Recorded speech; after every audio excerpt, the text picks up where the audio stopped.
Essa é uma maneira simples, mas poderosa, para que você possa superar tudo aquilo que te causa sofrimento hoje. Preste bastante atenção no conteúdo desse vídeo, e tente aplicar em sua vida. Alguns ensinamentos espirituais dizem que todo sofrimento é, em última análise, uma ilusão, e isso é verdade. A questão é se isso é uma verdade para você. Acreditar simplesmente não transforma nada em verdade. Você quer sofrer para o resto da vida e permanecer dizendo que é uma ilusão? Será que essa atitude livra você do sofrimento? O que nos interessa aqui é o que podemos fazer para vivenciar essa verdade, ou seja, torná-la real em nossas vidas. O que acontece ao sofrimento quando nos tornamos conscientes o bastante para romper a nossa identificação com ele? A inconsciência cria o sofrimento. A consciência transforma o sofrimento nela mesma. São Paulo expressa esse princípio universal de uma forma linda ao dizer: tudo é revelado ao ser exposto à luz e o que for exposto à própria luz se torna luz. Assim como não se pode lutar contra a escuridão, não se pode lutar contra o sofrimento. Tentar fazer isso poderia gerar um conflito interior e um sofrimento adicional.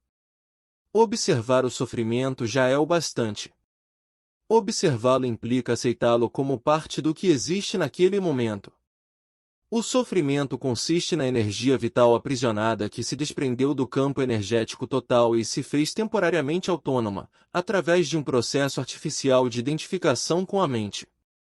Ela se volta para dentro de si mesma e se torna algo contrário à vida, como um animal tentando comer o próprio rabo. Por que você acha que a nossa civilização se tornou tão autodestrutiva? Acontece que as forças destrutivas da vida ainda são energia vital. Mesmo quando começamos a deixar de nos identificar e nos tornamos observadores, o sofrimento ainda continua a agir por um tempo e vai tentar fazer com que voltemos a nos identificar com ele. Embora não esteja mais recebendo a energia originada da nossa identificação com ele, o sofrimento ainda tem sua força, como uma roda gigante que continua a girar, mesmo quando deixa de receber o impulso. Nesse estágio, o sofrimento pode até ocasionar dores em diversas partes do corpo, mas elas não vão durar. Esteja presente, fique consciente. Vigie o seu espaço interior. Você vai precisar estar presente e alerta para ser capaz de observar o sofrimento de um modo direto e sentir a energia que emana dele. Agindo assim, o sofrimento não terá força para controlar o seu pensamento. No momento em que o seu pensamento se alinha com o campo energético do sofrimento, você está se identificando com ele, de novo, alimentando-o com os seus pensamentos. Por exemplo, se a raiva é a vibração de energia que predomina no sofrimento e você alimenta esse sentimento, insistindo em pensar no que alguém fez para prejudicá-lo ou no que você vai fazer em relação a essa pessoa, é porque você já não está mais consciente, e o sofrimento se tornou você. Onde existe raiva, existe sempre um sofrimento oculto.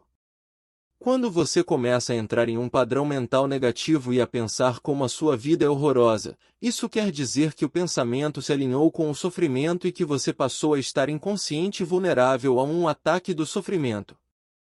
Utilizo a palavra inconsciência no presente contexto para significar uma identificação com um padrão mental ou emocional.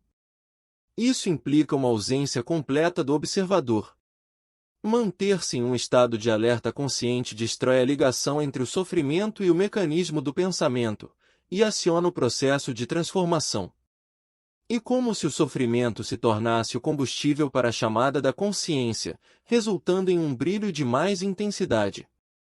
Esse é o significado esotérico da antiga arte da alquimia, a transformação do metal não precioso em ouro, do sofrimento em consciência. A separação interior cicatriza, e você se torna inteiro outra vez. Cabe a você, então, não criar um sofrimento adicional. Resumindo o processo, concentre a atenção no sentimento dentro de você. Reconheça que é o sofrimento. Aceite que ele esteja ali. Não pense a respeito. Não permita que o sentimento se transforme em pensamento. Não julgue nem analise. Não se identifique com o sentimento. Esteja presente e observe o que está acontecendo dentro de você. Perceba não só o sofrimento emocional, mas também a presença de alguém que observa, o observador silencioso. Esse é o poder do agora, o poder da sua própria presença consciente. Veja, então, o que acontece. O processo que acabei de descrever é extremamente poderoso, embora simples. Poderia ser ensinado a uma criança, e tenho a esperança de que um dia será uma das primeiras coisas a serem aprendidas na escola. Uma vez entendido o princípio básico do que significa estar presente observando o que acontece dentro de nós, e entendemos isso quando passamos pela experiência, teremos à nossa disposição a mais poderosa ferramenta de transformação. Não nego que podemos encontrar uma forte resistência interna tentando nos impedir de pôr um fim à identificação com o sofrimento.